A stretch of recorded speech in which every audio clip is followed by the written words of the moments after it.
அடுப்பில் கடாய் வச்சு நல்லெண்ணெய் சேர்த்துக்கலாம். எண்ணெய் சூடானதுக்கப்புறமா கத்திரிக்காவை அடியில் 4 கீரி சேர்த்து நல்லா அரைப்பதத்துக்கு வெந்ததுக்கப்புறமா எண்ணெயிலேருந்து வடித்து தனியாக எடுத்துடலாம். அதே எண்ணெயில் 100 கிராம் தேங்காய் வெட்டி சேர்த்து நல்லா வறுத்து தனியாக எடுத்து வச்சுக்கிடலாம். அதுக்கப்புறமா 200 கிராம் சின்ன வெங்காயம் 5 பல் பூடு சேர்த்து நல்லா வதக்கிக்கிடலாம். இது வதங்கினதுக்கப்புறமா இது கூட 100 கிராம் தக்காளியை வெட்டி சேர்த்து வதக்கிக்கிடலாம். இது நல்லா வெந்ததுக்கப்புறமா 3 ஸ்பூன் குழம்பு மசாலா பொடி சேர்த்துக்கிடலாம். இதையும் நல்லா வதக்கிக்கிடலாம்.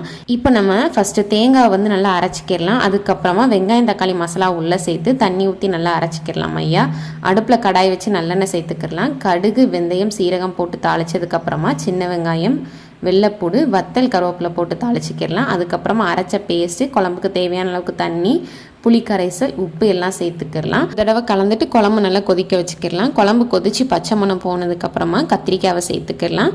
இப்போ கத்திரிக்காய் நல்லா வெந்து மணம் வர அளவுக்கு குழம்பு ரெடி ஆயிடுச்சு ஃப்ரெண்ட்ஸ். பாருங்கள் நம்மளோட எண்ணெய் கத்திரிக்காய் குழம்பு ரொம்ப சூப்பராக ரெடி. தேங்க்யூ.